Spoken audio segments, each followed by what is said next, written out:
Hi guys, Chris here and welcome back to another TWS earbud review. So I will be checking out some more on the channel, but this time around it is the Sound Liberty 79s from Taotronics. They were sent out to me free of charge in exchange for this video right here you're watching. So these ones have an IPX7 rating. They will go for 7 to 8 hours on a single charge, and you get an additional 40 hours from the case. They're selling for about $59 US. So are they worth it? That extra you have to pay versus, say, the more budget ones? To my ears, definitely, as you'll find out in this review from me. In the box, you'll find 2 small tips. They've also included 2 large ones. It comes pre-installed with the mediums and the air hooks as well. Now, if you don't want to use the air hooks, you can change that outside rubber. They do include another set. We get a quick start guide, user guide, USB to Type-C cable for charging, and there's also a card here that if you register, you can extend the warranty up to 18 months, which is great. So we've got a nice case that is quite compact. It weighs just 50 grams. The earbuds themselves are 6 grams each. Status LEDs, so you can see one on either side. That is telling me that the earbuds inside are charging. It goes out once they are fully charged. Pretty straightforward here. Magnet holds it in place, and you can see clearly labeled left and right. Once you pull the earbuds out, they will turn on and pair up straight away with any devices that they have been paired to before.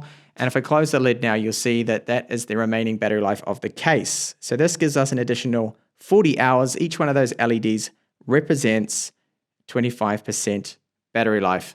And the back, just a few markings on there. And there we have the Type-C connector there for charging. Charge time of this case is around about 2 hours at 5 volts, 1 amp. Looking at the design now of the earbuds, so they're very light. They're only 6 grams each, and the interchangeable tips clearly marked left and right as well on them. Now make sure you get a tip that seals very good in your ear and gives you a great fit, because if you don't have a good seal, you don't get the bass you expect and you don't get the fit either. Now the ear hook's on the top. This is this little bit of rubber here that presses into your ear. That means you get a very solid fit and you can jump up and down. They're not going to go anywhere. These also have an IPX7 rating. We've got a status LED.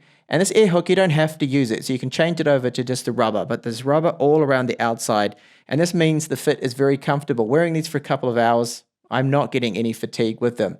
Down the very bottom, we do have a microphone on each one of them, and here on the back, you get the Taotronics logo, and this is where you need to touch for the capacitive touch controls. Now, I find the touch controls, they're a bit hit and miss. They're not always working for me. Volume up and down seems to work well, so that's just a single tap. But when you have to do double taps for things or triple, it's when it sometimes doesn't work, and I find myself repeating the tapping.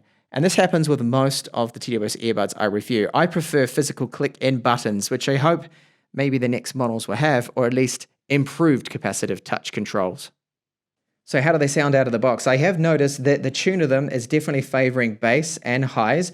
I did feel that the vocals and mids sounded a little bit flat. Now this can be corrected with your favorite media player. So just increase those a little bit, then you can get excellent results. So they do sound premium to my ears. They do not have a cheap sound to them at all. Very good high volume once you set the TWS earbuds themselves to be at maximum volume. Because when I first got them and I started testing them out, I thought, hang on, they're not that loud. But once you increase by tapping on the right ear, the volume up, you do notice then that you can push it very loud with no distortion in the bass. Soundstage is good, stereo separation on each of them very good.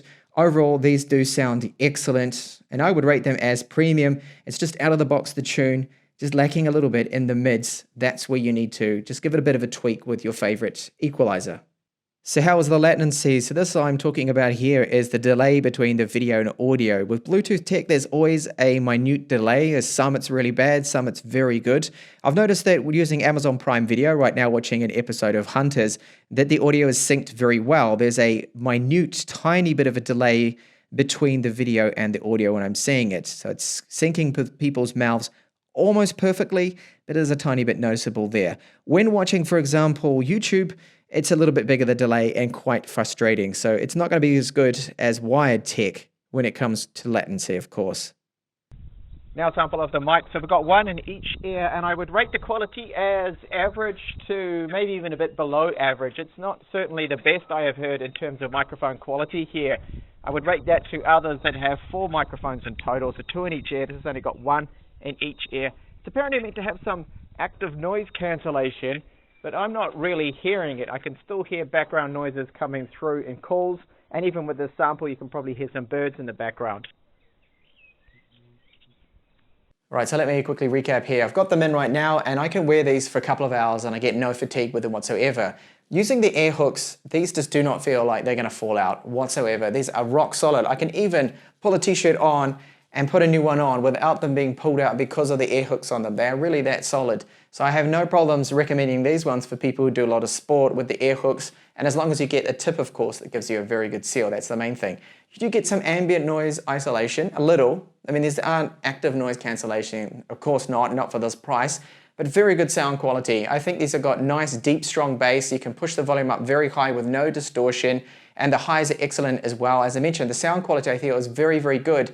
It just seems a little bit flat in terms of mids and vocals out of the box, that is. So give it a bit of a tweak with an equalizer, and these things do sound very, very good. They sound excellent, fantastic to my ears. So are they worth the $59 US? I definitely think they are. Having reviewed a lot of more cheaper TWS tech, for example, ones that sell for say $29 US or 23 or 30, mid 30s, paying that extra, you get almost double the runtime of most of those are only about 4 hours. You get up to 8 hours with these ones here. An additional 40 hours from the case. It is a very nice case. They connect up really well. There's a little bit of a delay too with our typical Bluetooth problem, and that is the latency between video and audio. There is a split-second delay in most of the stuff you're watching. So for movies and for gaming, they're not going to be perfect. The best choice really for that, if you don't want any lag whatsoever, is to use wired. But a lot of phones now, of course, don't have a 3.5mm headphone jack, so you have to opt now to use TWS tech. So overall, the Sound Liberty 79s, very good TWS earbuds. I think they're worth that $59 US they are selling for, definitely. And thank you so much for watching. I will have some more TWS earbud tech reviews coming up in the channel, including some active noise cancellation ones as well that are in-ear too. So do stay around and tuned for those, and I hope to see you back in the next video. Bye for now.